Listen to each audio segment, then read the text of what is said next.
Hi friends, welcome back to my channel. నేను మీ సుమా. మీకు ఈరోజు రైస్ హల్వా ఎలా చేయాలో చూపిస్తున్నాను. సో ఈ హల్వా మనము బెల్లంతో చేస్తున్నామని చాలా హెల్దీగా ఉంటుంది. సో చాలా సింపుల్ రెసిపీ, చాలా హెల్దీగా ఉంటుంది ఈ రైస్ హల్వా. సో దీంట్లో కొబ్బరి కూడా యాడ్ చేస్తున్నాము. So healthy recipe. నేను ఇక్కడ 2 బౌల్ రైస్ తీసుకున్నాను. సో నేను దాంట్లో కొద్దిగంత వాటర్ యాడ్ చేశాను. సో దాన్ని 3 to 4 hours వరకు మంచి నాననియాలి రైస్ని. సో నెక్స్ట్ ఇక్కడ నేను కొబ్బరిని మిక్సీ పట్టాను. నేను ఇక్కడ ఒక కప్ అంతా చిన్న చిన్న కట్ చేసిన కొబ్బరిని ఇక్కడ మిక్సీ పట్టాను సన్నంగా. 4 hours తర్వాత రైస్ తీసి సో మనం అది అనేది మిక్సీలో పట్టుకోవాలి. మిక్సీ జార్లో వేసుకొని రైసు ఇక్కడ నేను 3 యాలకులు వేసాను.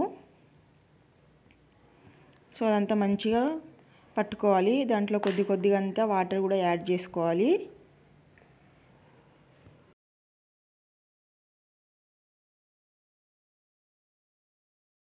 సో నేను మొత్తం అంతా పిండిలా పట్టుకొని కన్సిస్టెన్సీ అనేది అలా రావాలి. సో మొత్తం పిండి అనేది బరగా ఉండకూడదు.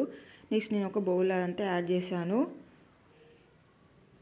దాని తర్వాత నేను ఒక బౌల్లో ఒక కప్ అంతా బెల్లం తీసుకున్నాను. దాంట్లో ఒక కప్ అంతా వాటర్ వేసుకొని బెల్లం అంతా కరిగిస్తున్నాను. సో మళ్ళీ ఇష్టం 2 cups కూడా తీసుకోవచ్చు వాటర్ అనేది. సో అంత మంచిగా కరిగే వరకు గ్యాస్ని మీడియం ఫ్లేమ్లో ఉంచుకొని కరిగించుకోవాలి బెల్లంని మొత్తము. ఓన్లీ బెల్లం అనేది కరిగితే చాలు, ఎలాంటి చిక్కదనం రాకుండా కూడా సరిపోతుంది.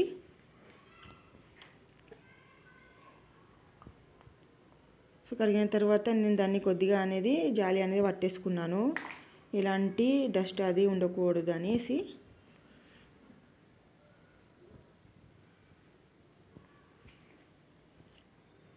నెక్స్ట్ నా బౌల్లో ఆ పట్టిన మిక్సీ అంతా పిండిని ఒక బౌల్లో వేసాను.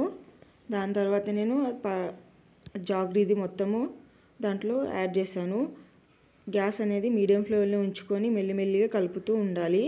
సో అక్కడక్కడ ఉండలు కట్టకుండానే మళ్ళీ మెల్లిమెల్లిగా కలుపుతూ ఉండాలి. సో దీన్ని కలపడానికి మినిమం 20 to 30 minutes వరకు పడుతుంది. మెల్లిమెల్లిగా అనేది కలుపుతూనే ఉండాలి. సో మొత్తం అలా అయింది. నేను ఇక్కడ 1 spoon వరకు గీ యాడ్ చేశాను.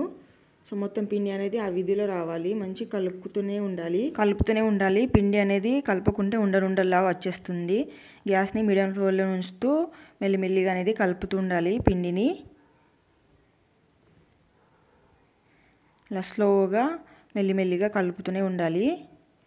మినిమం పడుతుంది దీన్ని చేయడానికి, మొత్తం 20 to 30 minutes వరకు అయితే పడుతుంది చేయడానికి.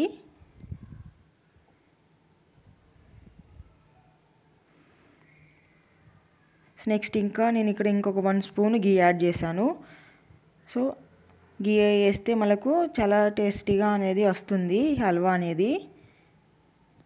సో అలా మెల్లిమెల్లిగా కలుపుతూనే ఉండాలి.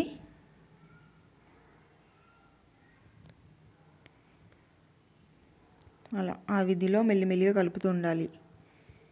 కలుపుతూనే బాగుంటుంది. మనము అలానే ఉంచేస్తే అది ఉండల్లా అయిపోతుంది. నెక్స్ట్ ఇక్కడ ఇంకొక 1 spoon గీ యాడ్ చేశాను. నేను టోటల్ 3 spoon గీ యాడ్ చేశాను. కావాలంటే ఎక్కువ కూడా వేసుకోవచ్చు, కానీ నేను 3 spoon వేసాను గీ. వేసుకొని మెల్లిమెల్లిగా అనేది కలుపుతూ ఉండాలి. గ్యాస్ అనేది మీడియం ఫ్లేమ్లో ఉంచాలి. చూడండి, పిండి అనేది ఆ విధిలో అనేది రావాలి. మనం కలుపుకుంటే కింద మొత్తము మాడి అయిపోతుంది, అడుగు అంటుతుంది బౌల్కి అనేది. కలుపుతూనే ఉండాలి మెల్లిమెల్లిగా. చేతికి కొద్దిగంతా గీ పూసుకొని పిండిని కొద్దిగా ఉండలాగా చేస్తే అది చేతికి అనేది అంటుకోకూడదు. సో ఇప్పుడు మనకు హల్వా అనేది రెడీ అయిపోయింది. నేను ఒక ప్లేట్లో కొద్దిగంతా గీ అనేది పెట్టాను. మొత్తము పెట్టి మెల్లిమెల్లిగా కొద్దిగంతా హల్వా అనేది దాంట్లో వేసుకుంటున్నాను. మొత్తం అది మనం చేతికి కొద్దిగా గీ అనేది రాసుకొని మెల్లిమెల్లిగా దాన్ని మొత్తము స్ప్రెడ్ చేయాలి. మొత్తము అలా రౌండ్గా చేసేసుకోవాలి. సో ఒకసారి మనము చిన్న బౌల్తో చేస్తే అలా సాఫ్ట్గా వచ్చేస్తుంది. అలా చేసుకోవచ్చు మెల్లిమెల్లిగా. ఆ తర్వాత ఒక 10 minutes వరకు నేను పక్కకు ఉంచేసి సో దాన్ని చిన్నగా కట్ చేసుకుంటున్నాను. మనకి ఎలాంటి షేప్ కావాలంటే అలాంటి షేప్లో మనం కట్ చేసుకోవచ్చు. సో అలా మెల్లిమెల్లిగా నైఫ్లతో కట్ చేసుకోవాలి హల్వాని.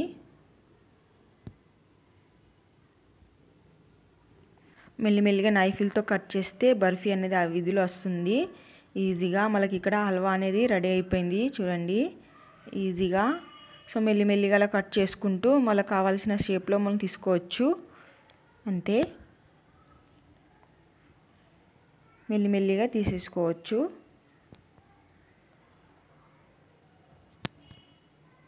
సో ఈ హల్వా అనేది ఈజీగా ఇంట్లోనే ప్రిపేర్ చేసుకోవచ్చు మనము. చాలా హెల్తీ రెసిపీ. మనం దీంట్లో బెల్లం వేసాం కదా, చాలా బాగుంటుంది రెసిపీ అనేది. మనం కట్ చేసుకున్న అన్ని పీసెస్ని ఒక ప్లేట్లో మనం వేయించుకుంటే అంతే ఈజీ టైప్లో మనము చేసుకోవచ్చు ఈ హల్వా అనేది. సో చూడండి చిన్న చిన్న బర్ఫీలాగా ఎంత సాఫ్ట్గా వచ్చేసాయో ఈ స్వీట్ అనేది. సో ఎంత బాగున్నాయో చూడండి. ఇక్కడ మనం బెల్లంతో చేసాం కాబట్టి చాలా హెల్తీగా ఉంటుంది. సో మనం పిల్లలకు కూడా ఇవ్వచ్చు. సో పక్కన కొద్దిగా విరిగిపోయింది ఉంటాయి కదా పిండిని, దాన్ని కొద్దిగా ఆయిల్ పెట్టుకొని పిండిలా కొద్దిగా మ్యాషెస్లా చేసుకొని చిన్న చిన్నగా రౌండ్ చేసుకోవచ్చు. సో లడ్డులా తయారు చేసుకోవచ్చు అవిని కూడా. చూడండి ఇక్కడ నేను దాన్ని సైడ్కి ఉన్నాయి కొద్దిగా ఆ హల్వాని తీసుకొని నేను ఇక్కడ ఉండల్లా చేస్తున్నాను చిన్న చిన్నగా. సో చూడడానికి కూడా బాగుంటుంది, తినడానికి కూడా బాగుంటుంది. ఇలా ఉండల్లా చేసుకుంటే సైడ్ మొత్తము అవి కట్ చేసినవి కొద్దిగా మిగిలిపోయినవి ఉన్నాయి, దాన్ని ఇలా ఉండల్లా చేసుకోవచ్చు. చూడండి ఫ్రెండ్స్ ఈజీ టైప్లో మనము హల్వా అనేది ఎలా చేయాలో చూపించాను. చాలా సింపుల్ రెసిపీ. ఖచ్చితంగా మీ ఇంట్లో ట్రై చేయండి. నా కామెంట్లో ఒకసారి మెన్షన్ చేయండి.